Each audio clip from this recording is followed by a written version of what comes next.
La salle d'attente, ok, Voilà, pas de souci. je Les te micros de la salle d'attente, tout ça. co-animateur, d'accord? Voilà, Ça marche. tu l'es. Alors, bonsoir Parinaz de Manchester, bonsoir la Belgique, bonsoir Marrakech, bonsoir Casablanca, Rabat et tant d'autres, le nord de la France, la Belgique. Merci d'être là parce que je vais aujourd'hui et à partir d'aujourd'hui vous titiller quelque peu dans vos fondements et dans vos fondamentaux. Alors, ce sujet du couple me tenait vraiment à cœur depuis un certain temps. Bien entendu que dans le SANE, système d'alignement neuro-émotionnel, on a l'habitude de présenter le SANE de façon absolument chirurgicale, mécanique, énergétique, émotionnelle et gestion du triangle neurobiochimique interne. Je me disais que ce serait bien de s'alléger un petit peu et d'aborder ce sujet comme si nous étions des psychothérapeutes et des enquêteurs chargés d'aller finalement se poser des questions tels les humains que nous sommes. Parce que finalement, nous sommes des hommes et des femmes, et à un moment donné, on s'empère, et dans cet empérage, on a des surprises, et il faut comprendre pourquoi. On abordera les fondamentaux du SANE parce qu'ils sont partout, et que finalement, on se rend compte que la troisième couche du derme du couple, c'est bien entendu tout ce que nous avons évoqué du système nerveux, du subconscient, de la personnalité, identité et comportement, et que finalement, ok, c'est magique, mais c'est tellement sympathique de rentrer dans la littérature du couple. Et on va commencer par une première partie. Alors je vous dis, hein, c'est très complexe pour moi de mettre un frein et de m'arrêter sur ce sujet parce qu'en réalité, je vais devoir vous proposer plusieurs conférences. On les alternera ou pas parce que le sujet est magique et ample. Mais je vais essayer de tenir mon timing pour que vous puissiez supporter, parce qu'à la fois le sujet va vous challenger, il va vous émoustiller certainement, puisque nous parlerons en permanence du couple, de l'érotisme et de l'infidélité. Et dans le couple, nous le savons, il y a de l'humain, féminin et masculin, donc des énergies yin et yang, et il y a la cristallisation d'un concept. Et on va commencer par là, parce que figurez-vous qu'on a l'absolument énorme cauchemar de baser notre vie sur une imperfection absolue, mais absolue, de ce qu'est le couple. Et pourquoi le couple a cette imperfection? Parce que déjà, c'est un concept et une croyance. Il est né de l'évolution de, bien sûr, Homo sapiens sapiens, dans sa relation à l'autre et dans sa relation à la reproduction.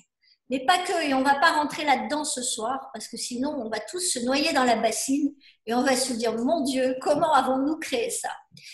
Et ce qui est important pour vous, c'est de comprendre pourquoi le concept de mariage, d'assemblage avec cette promesse est une imperfection. Eh bien, déjà parce qu'on a une rencontre et on a tout de suite quelque chose qui nous bascule dans un état extrême et qui nous met dans un niveau de conceptualisation qui est de l'ordre du fantasme. Ça veut dire quoi? Ça veut dire que finalement, on vit une expérience psycho-neuro-émotionnelle où on se met à penser qu'on est beau et magnifique, qu'on est unique, et on a bien raison de se le dire, mais on est associé à des émotions de très haut niveau et qui sont des décharges au niveau du système nerveux qui provoquent une chimie du corps qui est au niveau hormonal absolument comme un feu d'artifice. Et là-dessus, on se met à se mettre soit à genoux, soit monter sur le tabouret pour aller dominer ou admirer. Et ce qui est intéressant, c'est que finalement, ce fantasme, il est fait de quoi? Il est fait de ce que je vis aujourd'hui, c'est pour la vie. C'est l'unité, la fusion, l'osmose, éternité. Et ce qui est intéressant, c'est qu'on y croit tous. Et notez bien ça. On y croit parce qu'à ce moment-là, on est en alpha. On est en alpha, on touche à ses rêves, on a une expérience psychoneuro-émotionnelle qui nous fait faire avoir cette fameuse décharge neurobiochimique qui vient irriguer tous nos organes, notre état de santé augmente, on est invulnérable, on croit en nos rêves et à ce moment-là, tout est possible. Yes, ça c'est vrai et ça marche. Mais il y a un petit oubli dès le départ, c'est qu'on oublie ce qui nous rend différent de l'autre, ce qui nous rend complètement structuré au niveau de l'appréciation, c'est bien, c'est mal, ça me fait du bien, ça me fait du mal, j'ai envie, j'ai pas envie, c'est-à-dire notre système de valeurs. Parce qu'on oublie que dans notre construction, on va juger selon la famille dont on provient, selon le lieu d'où on provient, selon la culture d'où on émane, selon l'entreprise humaine dont on provient et dont on est généré, c'est-à-dire cette mécanique de vivre ensemble sous forme de cité, de vie régionale ou nationale, et on est aussi impacté par cela, selon que l'on est dans un continent ou un autre. Et on a cette espèce de fantasme que si l'autre est habitué à manger des criquets et que moi je suis végétarien, ça va poser aucun problème. Et effectivement, au début, ça n'en pose aucun, parce qu'à ce moment-là, je suis salivante devant le personnage en face de moi, qu'il soit féminin ou masculin, et je le mets sur un piédestal. Et à ce moment-là, il se passe un truc magique. Il m'injecte ses valeurs. Et j'ai l'impression que ce qu'il a, c'est mieux que ce que j'ai. Que ce qu'il a, c'est plus impressionnant pour moi en termes de fantaisie et de fantasme que ce que je vis. Et que le temps, énergie, pensée et argent qu'il injecte dans telle et telle et telle catégorie de sa vie, c'est mieux fait que moi. Et je commence à me comparer et à envier, et surtout, je commence à me dire que si je suis heureuse, c'est grâce à lui. Il est arrivé, j'étais heureuse, ah, quel bonheur, parce que moi, à ce moment-là, j'admets que je suis incompétente à être heureuse, ou en tout cas insuffisante ou inadéquate pour être parfaitement complète. C'est vraiment un concept de base qu'il faut que vous compreniez, parce qu'il y a un autre truc qui s'ajoute et qui est quand même balèze. C'est qu'en plus des valeurs, on oublie, et ça me fait rire parce que ça me fait penser à mes propres expériences, et vous savez que j'ai une très grande expérience du couple, c'est qu'on oublie de demander ses rêves, ses visions, ses objectifs, ses projets, combien de temps, énergie, pensée, argent tu vas mettre là-dedans, et finalement dans quoi tu vas m'embarquer, parce que votre rythme hormonal a une durée au niveau de l'espace-temps qui fait que, allez, au bout de 3 ans, votre libido, elle va commencer à baisser. Et si en plus, vous avez un enfant, n'en parlons pas, parce que tant que l'enfant n'est pas propre, votre libido ne remontera pas. Et elle ne remontera jamais au même niveau que celui où vous étiez au moment de votre déclaration. Bien entendu, psycho-neuro-émotionnel, psychocorporel, parce qu'en fait, la rencontre dans le couple, c'est psychocorporel. Mais attention, hein, là, je vous ai dit même pas 1/1000 de ce que c'est en réalité, mais on y va. Donc, on va faire un peu d'histoire quand même, parce qu'il faut comprendre que les 60 dernières années, il s'est passé des choses énormes en termes d'évolution.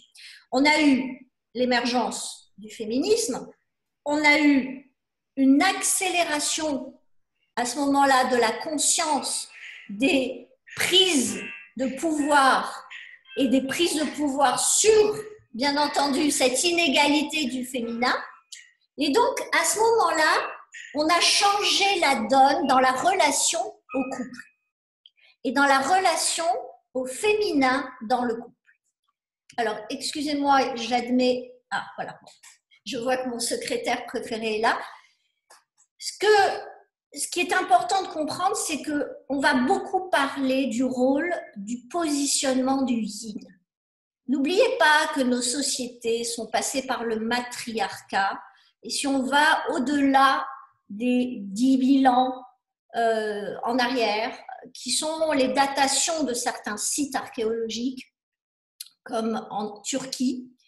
Nous avons bien entendu compris que notre émergence en tant que vie organisée avec un mental et un corps qui fonctionnent ensemble et avec des objectifs date très certainement de plusieurs centaines de milliers d'années. On parle de 300, 350 milliers d'années. Et bien entendu que nous, ce qui nous intéresse, c'est notre tranche d'histoire, celle à laquelle nos parents et nous-mêmes avons hérité des empreintes, des impacts, des séquelles. Et donc, ce fantasme de l'amour parfait qui est lié à cette illusion de gagner l'éternité au niveau de la fusion à deux. L'unité et l'osmose dont je parlais tout à l'heure.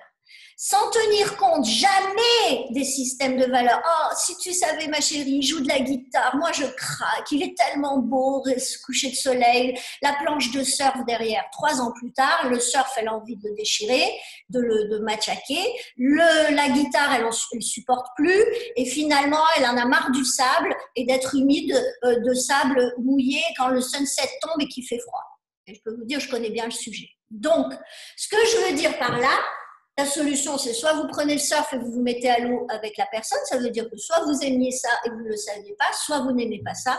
Et à un moment donné, vous avez omis dans votre gestion de vie commune qui est faite de temps, énergie, pensée et argent, de paramétrer votre appréciation de l'autre. Vous allez dire, oh, Brigitte, on n'est pas là pour aller dans un bureau de vote pour s'assembler et s'accoupler en plus. Ben, on va le voir, tout doucement, on va voir. Mais bien entendu que l'histoire de ce féminisme joue un rôle. On va rentrer un peu plus dedans. La limitation de l'expression de la sexualité. Quelle femme dans les années 30 ou quelle femme dans les années fin de siècle avait le droit de parler de sexualité? Aucune, très peu. Et si on scanne sur la planète, il y a, à part quelques tribus qui sont héritières du matriarcat, qui ont échappé au patriarcat, excusez-moi messieurs, on a très peu de résiduels de ça. Et ce qui est intéressant, c'est que cette limitation de l'expression de la sexualité pour la femme a été avec d'énormes conséquences parce que, bien entendu, que les objectifs d'une femme sont tenus en compte ou pas. Et si sa limitation au niveau de ce qu'elle exprime sexuellement, c'est juste faire des enfants, se reproduire et assurer la lignée et l'héritage pour le patriarcat, on a un problème. C'est que la mission de la femme, c'est de servir l'autre l'aile de son ampérage, yin-yang, étant censé créer un équilibre.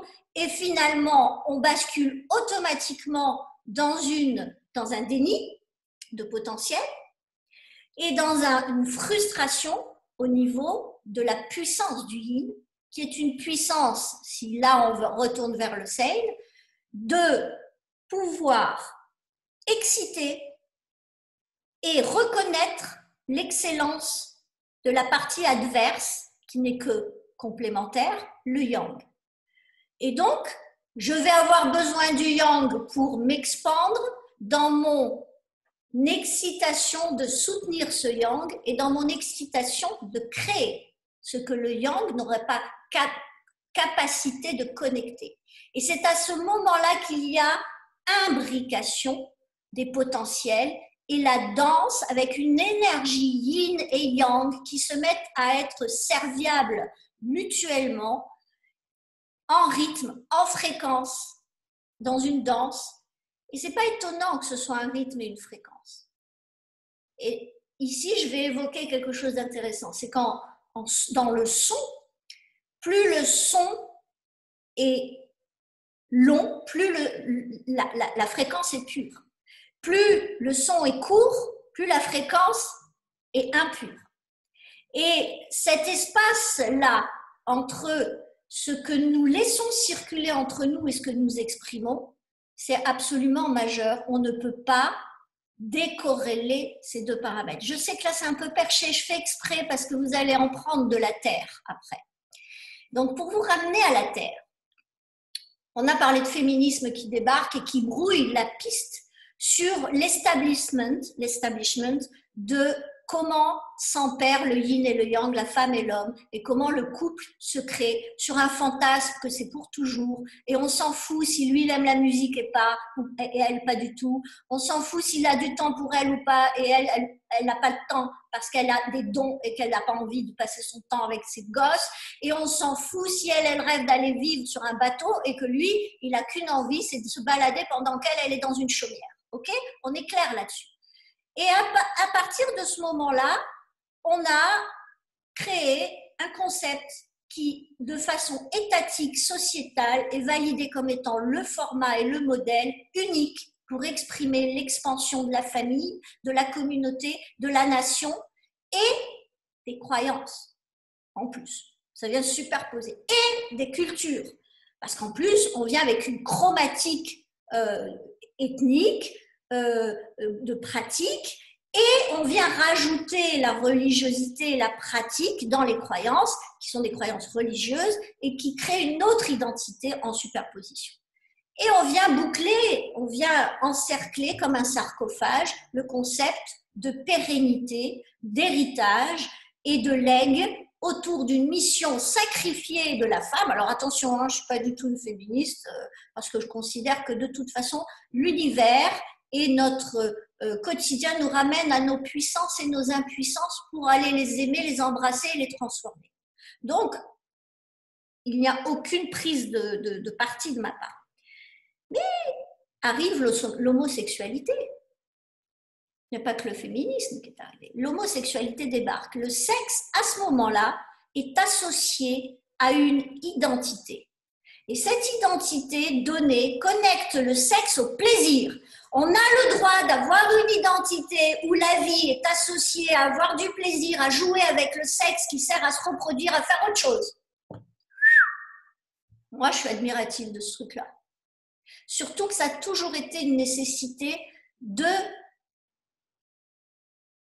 population masculine qui a eu le besoin finalement de cristalliser ce dysfonctionnement par un fonctionnement qui est un fonctionnement identitaire, mais de personnalité honorée dans un sens plutôt que dans un autre. C'est ni bien ni mal. C'est une transformation de circonstances qui arrive à un moment de déséquilibre et qui exprime dans la vie d'un homme ou dans la vie d'une société un comportement donné. Et ce qui est intéressant, c'est qu'on n'associe plus le sexe à la famille. On se met à l'associer au plaisir. C'est un bouleversement. Alors, si on parle de changement en relation avec le sexe, on va dire la chose clairement. Avant ça, le sexe et vivre le sexe ou expérimenter le sexe avant le mariage, c'était pas possible ou improbable ou peu probable. Vous êtes d'accord avec moi? Vous connaissez-vous beaucoup de vos grands-mères qui s'amusaient à avoir 5-6 couples avant de se marier? Je vous garantis que celles qui l'ont fait, elles ont fait soit l'objet d'une marque de couture, soit elles ont fait l'objet d'une littérature avérée, soit elles ont été enfermées. Mais concrètement, enfermées dans leur vie. Donc, le sexe a été conçu sociétalement, c'est-à-dire entretenu et amené à une dérive de il faut un cadre pour vivre le sexe de façon à maîtriser la génération. C'est quoi la génération? Il y a deux intelligences chez l'humain, gérer ou générer. Si je génère, je suis un homme, je suis yang, je suis solaire, je brille, je suis radiant, je suis chaleureux, je fais envie, j'attire la lumière que j'émets. Et je vais conquérir. Et je suis dans la puissance et le feu.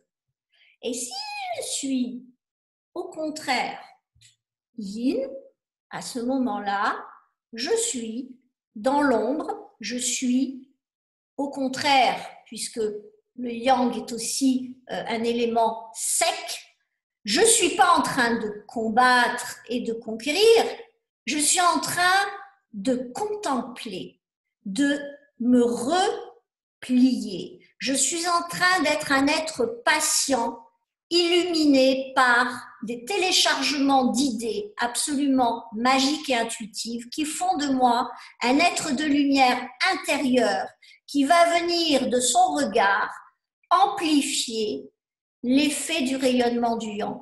Et moi, je suis à ce moment-là un moteur à venir exciter et à envoyer le fuel vers ce yang qui va avoir nature à propager.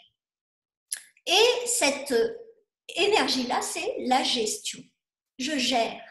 Vous prenez une graine, et vous prenez une graine, qu'elle soit tendre ou qu'elle soit dure, comme celle d'une date, par exemple, vous la mettez en terre. Qu'est-ce qui va se passer? On va passer à un mécanisme qui est un mécanisme absolument magnifique de décomposition, et on est dans une mécanique biochimique de destruction de la matière qui crée de l'énergie.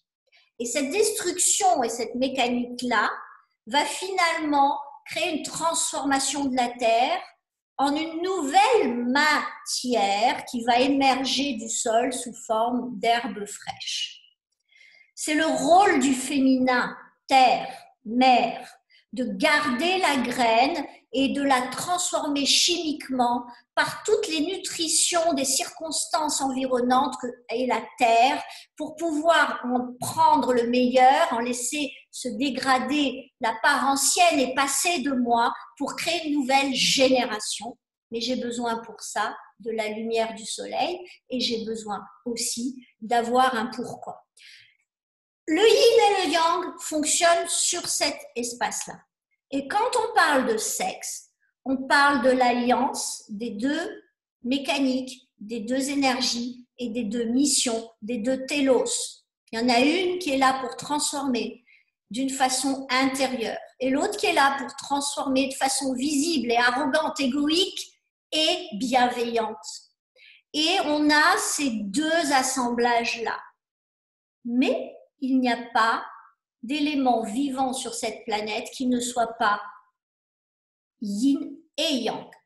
La vie est faite de contrastes. Elle fonctionne sur la base de cette polarité fonctionnelle qui permet par contraste de sentir la créativité et la création. L'ombre et la lumière.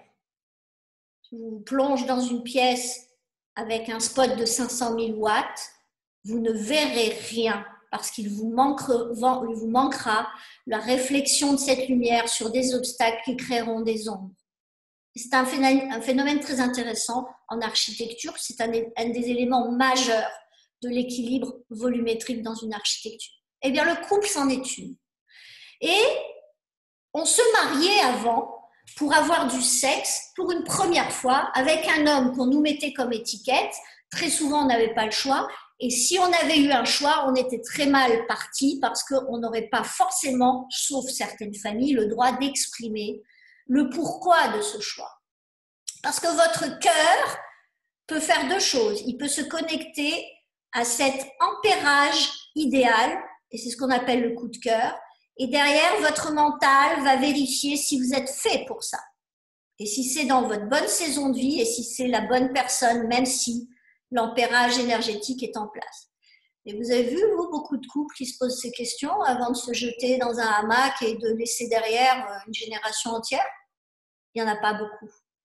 Parce qu'on ne nous a pas appris à percevoir, à comprendre, à sentir et à incarner ces « je m'honore à chercher ces résultats de cette osmose dans ma vie avec quelqu'un d'autre ». Alors moi, je ne vais pas trop vous saouler ce soir là-dessus parce qu'on va y revenir de façon beaucoup plus intéressante, je dirais beaucoup plus parlante plus tard. Pas aujourd'hui, une autre fois. Alors par contre, je vous ai parlé du passé, le sexe avant le mariage, c'était très peu probable, sauf pour certaines filles, on ne disait même pas femmes, et que quand malheureusement ça tournait mal, on disait que c'était une mauvaise fille, même si ce n'était pas de sa faute. Et finalement, à ce moment-là, son rôle de mère était condamné. Et elle était obligée de basculer dans une identité absolument pas adéquate, comme fille de joie, par exemple, ou se mettant à vivre au service de famille pour continuer à servir ce rôle. Et il y a des pays, il y a des nations où encore des mamans prennent des jeunes filles pour leurs enfants, leurs jeunes garçons, et où l'éducation se fait comme cela. Et à un moment donné, c'était même bien, ça permettait de créer entre des castes sociales des relations et des liens avec des services rendus et de la valorisation, soit par de l'argent, soit par des avantages en matériel. Donc, c'est ni bien ni mal, c'est juste que des séquences comme cela était une cristallisation de choses beaucoup plus fines, mais qui se passaient dans des strates de la société à un niveau beaucoup plus subtil. Le rôle de la femme, dans sa dégradation au niveau de l'échelle sociale, prend une apparence de plus en plus violente dans l'histoire du couple. Et ce qui est intéressant, c'est qu'aujourd'hui, pour se marier, on arrête le sexe. C'est l'inverse. C'est-à-dire qu'avant, on ne touchait pas au sexe, sinon on était foutus, on ne pouvait pas se marier. Aujourd'hui, on arrête. On dit, ça y est, j'arrête, je deviens sage, j'ai trouvé l'homme, voilà. Et on se dit, de toute façon, si ce n'est pas lui, ce sera un autre. Donc, en fait, j'aurai un partenaire à la fois dans ma vie. Mais j'aurai peut-être plusieurs hommes dans ma vie. Et c'est quelque chose qui est le fruit de cette évolution des consciences sur le droit à l'erreur, le droit à la légèreté et le droit à l'engagement et finalement l'échec par manque d'acuité au bon moment et au bon endroit de la vie de chacun. Alors, bien entendu qu'on va être obligé de parler, quand on parle d'un partenaire, de monogamie. Et aujourd'hui, dans les grands coachs qui travaillent sur le couple, on utilise énormément ce mot. Et la monogamie est un mode de fonctionnement du yin et du yang ensemble. Alors avant, on avait la monogamie, on choisissait une personne, c'était pour la vie, on est d'accord là-dessus. Et maintenant, on a la monogamie, c'est une personne à la fois. Le samedi soir et le lundi dans la semaine, c'est une autre. Et c'est drôle, mais ça fait presque nature de notre société et de nos adolescences et de nos jeunes vies d'hommes et de femmes. Ce naturel à vivre l'expérience qui était promue à une époque à l'homme pratiquement de façon sous-entendue, tolérée, et pour la femme prohibée. Alors, les gens se sont mis à dire, moi, je suis monogame, mais dans chacune de mes relations. Et c'est incroyable parce qu'il y a énormément de thérapeutes qui disent, les hommes, beaucoup les hommes disent, moi, je suis monogame. Je suis monogame avec mes maîtresses, avec mes flirts. Et dans mon mariage, par contre, je suis monogame. Et j'ai trouvé, je vous dis honnêtement, quand j'ai commencé à faire mes recherches sur ce que j'avais envie de dire de différent sur le couple, je me suis dit, waouh, et ça, c'est incroyable. Et le concept de base sur lequel les gens fonctionnent, c'est l'attraction. Alors, là, ça commence à devenir intéressant parce que ce qui fait sentir des choses l'un envers l'autre, ok, c'est majeur et c'est prioritaire. C'est-à-dire qu'on a une société aujourd'hui qui est basée sur le concept d'attraction. Le danger, c'est que, en fait, ça va jusqu'à un certain point, mais quand on se met « je ne ressens plus rien, je ne ressens, je te veux plus, je ressens plus d'attraction pour toi, donc ça y est, vas-y, je t'aime, mais ciao ». C'est ni bien ni mal. Je dirais souvent ça. C'est juste qu'il faut juste constater que cet espace-temps condensé autour de l'aventure éternité du départ est devenu quelque chose qui est inconsommable. Le temps est devenu inconsommable pour l'humain en relation avec le couple. Et à ce moment-là, on a associé pas ma mission, moi, femme, égale quelque chose de positif. On a associé attraction égale amour. Vous êtes d'accord ou pas avec ça? Est-ce que vous avez conscience qu'à chaque fois qu'on vous dit « Waouh, trouvé quelqu'un d'absolument extraordinaire. Il est magnifique, il est beau, il a du sex appeal, il est intelligent. Et puis en plus, il a fait Oxford, c'est magnifique. Et honnêtement, il y a un petit bug là-dedans. Et ce bug, si vous voulez, c'est la compréhension, vraiment, la compréhension de ce qu'est notre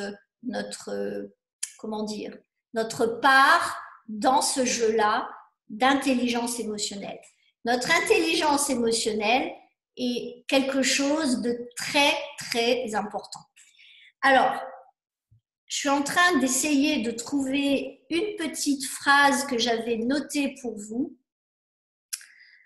et je ne la retrouve pas, mais je pense que je devrais avoir ça quelque part ici. Ce concept d'attraction, il y a une part de lui qui est important parce qu'effectivement, il manifeste de notre humanité, de notre rapport et de notre relation mentale, corps, à notre expérience de vie et tout dans notre vie passe par des rencontres. Il est évident et logique que notre prolongement de soi et de notre lignée se fasse au travers de rencontres, c'est une évidence, mais je parle de rencontres dans le sens quantique, dans le sens énergétique, dans le sens de choix et dans le sens de décision au niveau analytique.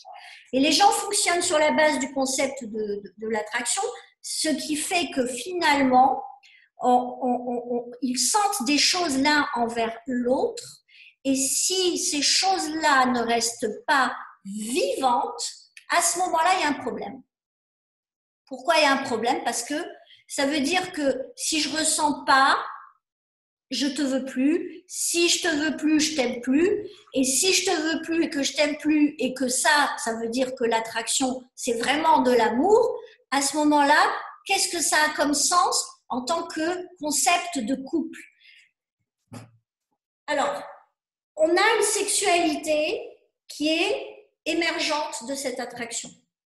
Mais en fait, qu'est-ce qui fait que la sexualité de l'attraction va devenir ma vie avec mon autre, mon époux? Vous le savez tous. Allez, j'ai envie de vous piéger un peu. C'est quoi d'après vous? C'est un gentil piège. C'est quoi qui va faire que votre attraction va devenir l'acteur pérenne de votre couple? Ah, tiens, voilà, Audrey.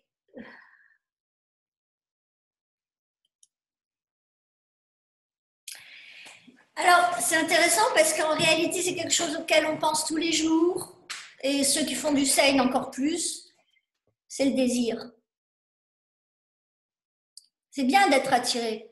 Mais comment vous faites-vous pour avoir envie du même mec ou de la même nana avec la même intensité tous les jours, en ayant l'impression qu'à chaque fois vous vivez la même expérience, mais c'est à chaque fois différent.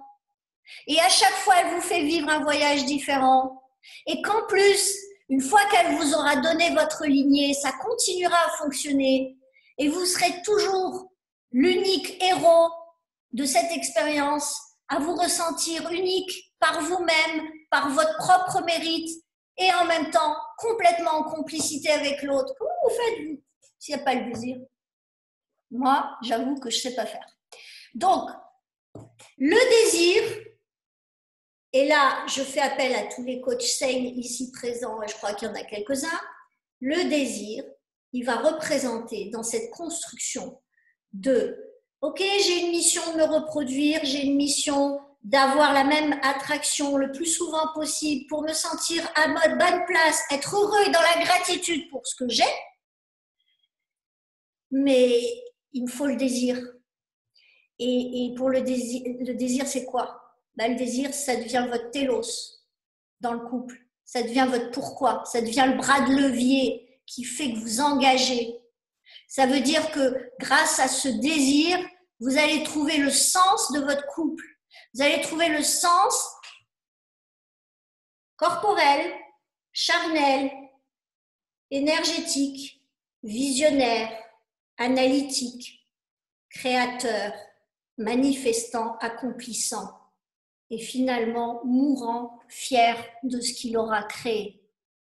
Et à ce moment-là, on touche à une chose intéressante, c'est que quand le désir devient un pourquoi dans le couple et qu'on sait nourrir cette vision, c'est vachement compliqué, hein, autant pour les hommes que pour les femmes, parce qu'on a une société qui nous ramène en permanence à la baisse de libido, en nous ramenant à ce qu'il faut, ce que nous devons, et à ce que nous ne savons pas faire ou ce que nous risquons d'avoir et de vivre.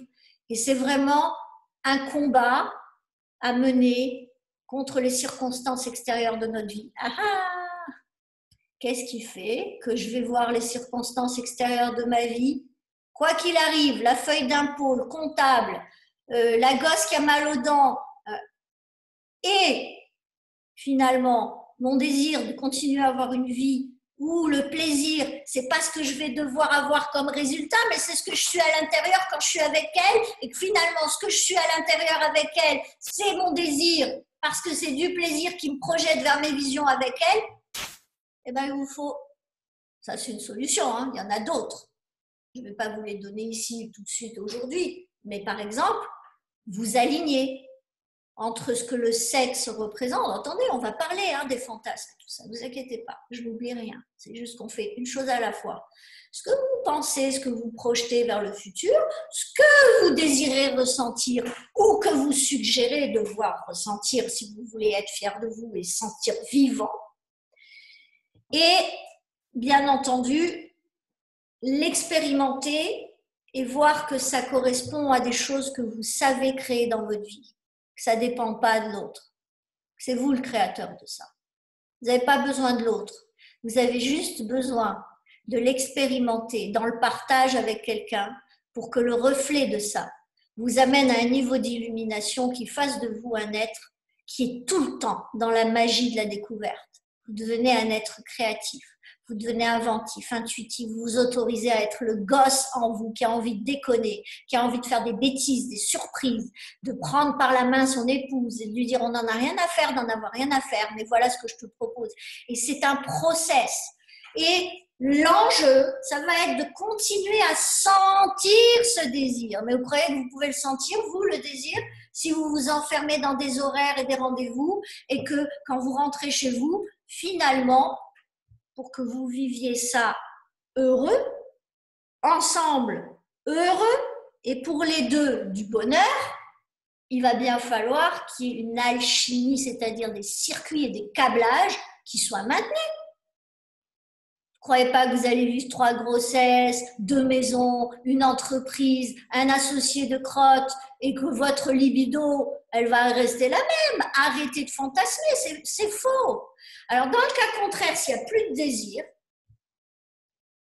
sur le long terme, il y a le désir qui fait partie de vous. C'est juste que vous n'arrivez pas à le créer. Mais il est là. Il va foutre la pagaille. Parce qu'il y a une chose dans la relation du couple. Quand vous rencontrez quelqu'un, vous êtes une jeune Amazone qui rencontre un jeune chasseur-cueilleur. Il y a bon banania.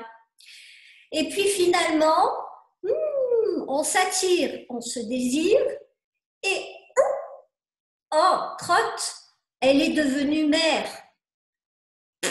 J'ai pas envie d'être père. Il a fait de moi une mère. Et là, on commence à avoir une relation de Amazone à chasseur qui devient quelque chose de bivalent, qui flotte. C'est-à-dire qu'il y a des rapports de force qui commencent à impacter la perception, les choix et les comportements. Et on se retrouve avec, moi je suis un chasseur-cueilleur, je ne suis pas un père. Moi, je n'avais pas demandé à être une mère. Et je suis toujours la jeune prostituée babylonienne que tu as rencontrée. Et alors, comment on fait? Eh bien, je n'ai pas mon compte. Et à ce moment-là, on va voir maman. On va voir sa secrétaire. Ou on va voir une vraie prostituée. Ou on va voir une autre. Mais on a son désir. Il est toujours là, le désir. Il n'est pas mort. C'est que vous n'avez pas su lui donner le biberon dont il a besoin pour que finalement vous puissiez avoir cet alignement corps-esprit en permanence capable de co-créer. Et les désirs, eux, ils restent vivants. Mais ils continuent en mutant. Ils deviennent des mutants. Mais pas dans la maison, dehors. Parce qu'à ce moment-là, qu'est-ce qui se passe? Maman, qui est devenue maman, avec un papa qui reste un enfant, commence à taper sur la gueule de l'enfant, lui disant « Mais tu as des responsabilités, regarde ce que tu as fait ». Et l'enfant prend la jeune Amazone pour une mère, et le rapport change, les hormones changent, et tout d'un coup, on a une mère qui devient une chef de famille et un père qui devient un enfant. Et c'est le bordel dans la famille, dans les relations, et c'est désastreux pour les créations du couple et les créations de leur binôme, de leur partnership dans leur entreprise, autant que dans leur maison. Et il y a beaucoup de gens qui ne comprennent pas ça.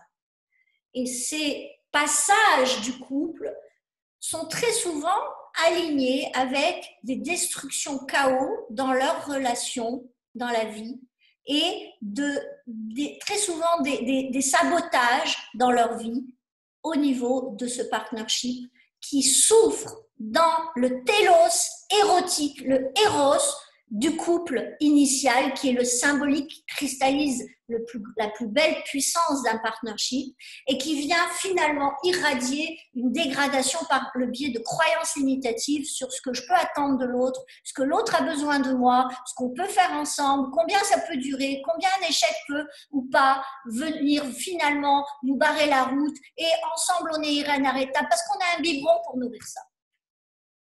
Ou pas.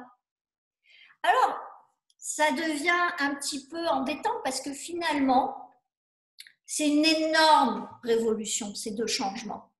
C'est une énorme révolution parce que quand on sait que passer de l'absence de sexe avant le mariage à un mariage où on a expérimenté le sexe mais on se focalise sur la monogamie et que finalement on fonctionne par attraction comme déclencheur, pas par choix de génération, de legs, de pérennité, d'une région, d'une famille ou d'une industrie ou de quoi que ce soit. Je dis pas que c'est bien, mais on change de paradigme. Et que finalement, on se retrouve à jouer sa vie sur une table de poker neuro-émotionnelle où le mindset à ce moment-là, il est hyper focalisé sur que ce qui marche, c'est bien. Mais dans la vie pratique, si on oublie d'aller voir comment on injecte ça dans le temps, dans l'énergie, les actions de la vie, dans la gestion de l'argent et comment ça marche au niveau du mindset, de quoi on va parler. J'ai pas envie de parler de surf toute la journée, moi. Ouais, il est beau sur sa planche, je l'adore, ça me met en valeur, ça fait de moi une femme glamour, mais ok, ben non, à ce moment-là, je suis complètement... Parce que au niveau psychoneuro-émotionnel, je suis dans une étape. Ok, et cette révolution de changement de paradigme, elle a créé une confusion. Il y a des fonctionnements selon des croyances et des cultures qui ont plus ou moins de mal à accueillir ça. Il y a aujourd'hui sur Terre des inégalités au niveau de l'histoire et l'évolution du sexe. Et ces cultures sont dépassées pour certaines. Et quand il y a ce dépassement, pardon, j'accueille quelqu'un qui arrive, voilà.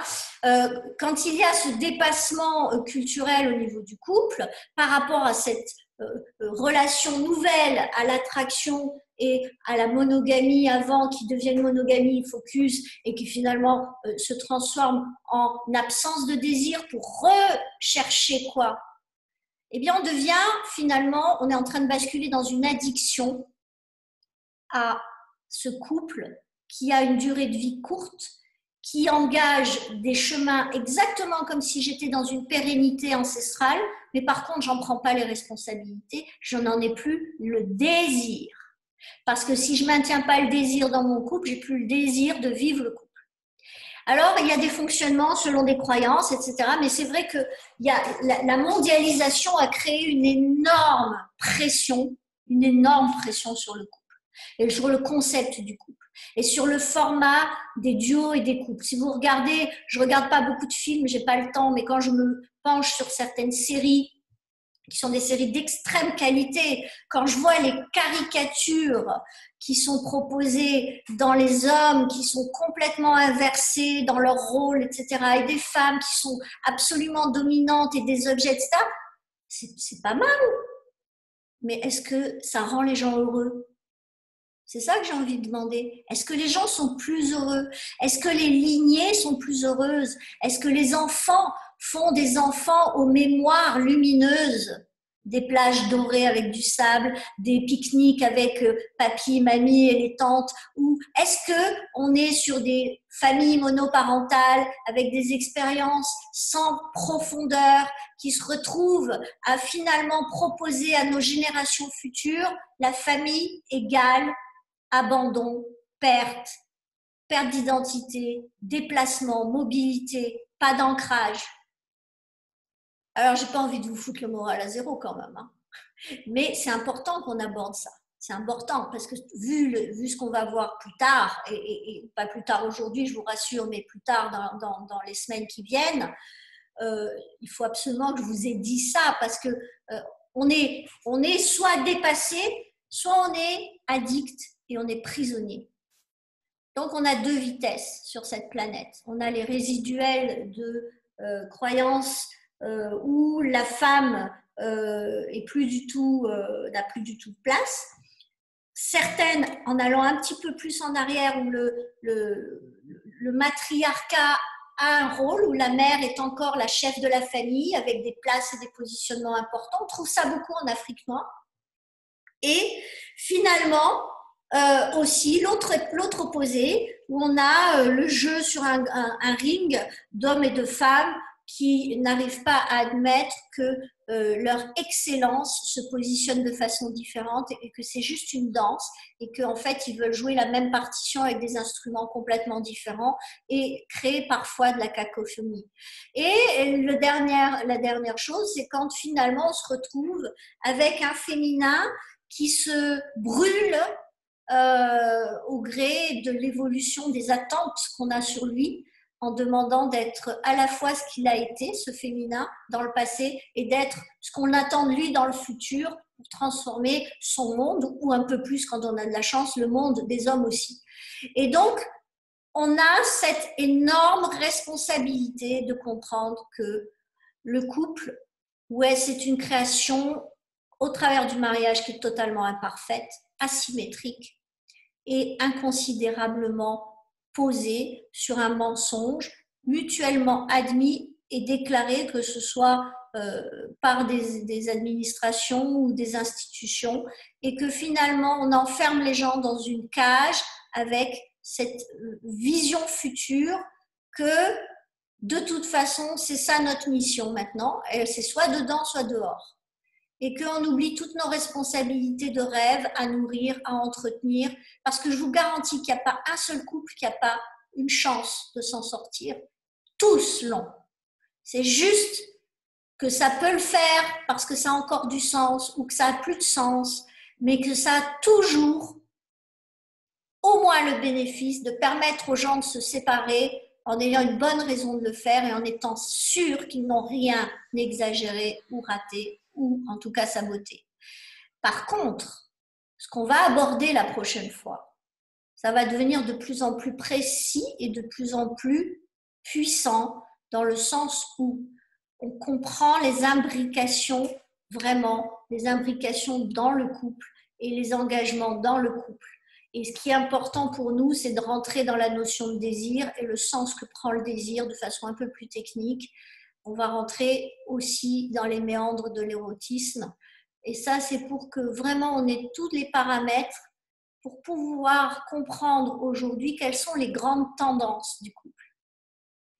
Et c'est un sujet qui me semble tellement vaste parce qu'en définitive, notre chasseur-cueilleur et notre cher Amazon, quand ils arrivent à garder leur espace de chasseurs et d'Amazon, tout en devenant parents responsables, en création d'une part à une réponse sociétale, d'une part à une réponse à leurs rêves, d'une part à un plaisir égoïste de pérennité, d'une part à un plaisir partagé avec leur communauté filiale, quand ils arrivent à nourrir les deux moteurs, il y a un miracle qui se produit, c'est que il y a des crises qui sont juste des moments de réconciliation, de reconsidération et des moments d'évaluation, comme dans une entreprise où on vient reposer les objectifs, on revient concilier les valeurs qui ont bougé dans les managements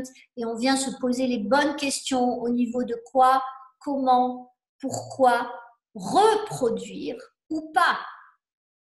C'est très intéressant que la reproduction prenne aussi le sens de cette excitation ensemble à produire pour servir, pour honorer, que ce soit pour honorer les femmes, que ce soit pour rire du féminin ou pour lui donner un sens plus juvénile, ou que ce soit pour démystifier le yang et le masculin, et de s'amuser à créer une société où produire, ce n'est pas que reproduire, mais c'est expanser le potentiel de reproduire des schémas avec un niveau de créativité supérieur à la moyenne.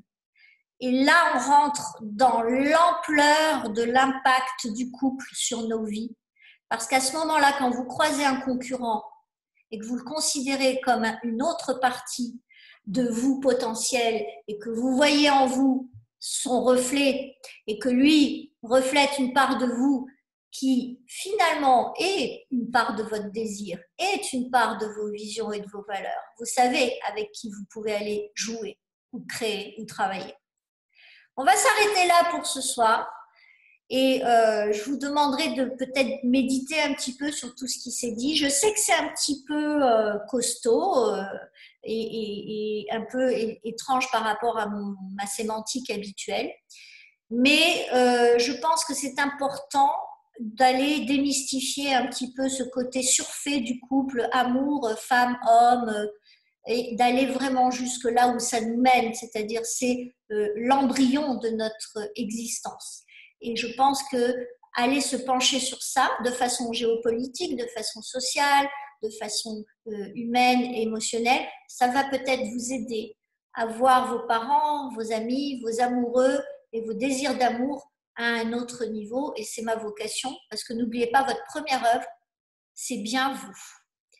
Je vous embrasse, je vous aime, et je voulais vous dire que ce matin, dans une journée qui a été très certainement la plus infernale de mes 3 dernières années aujourd'hui, j'ai pleuré de gratitude, et là j'ai des frissons en vous le disant, en pensant que je vous retrouvais ce soir, et que grâce à vous, je savais exactement pourquoi je suis vivante. Et je vous remercie, vous êtes mon héros. Belle soirée.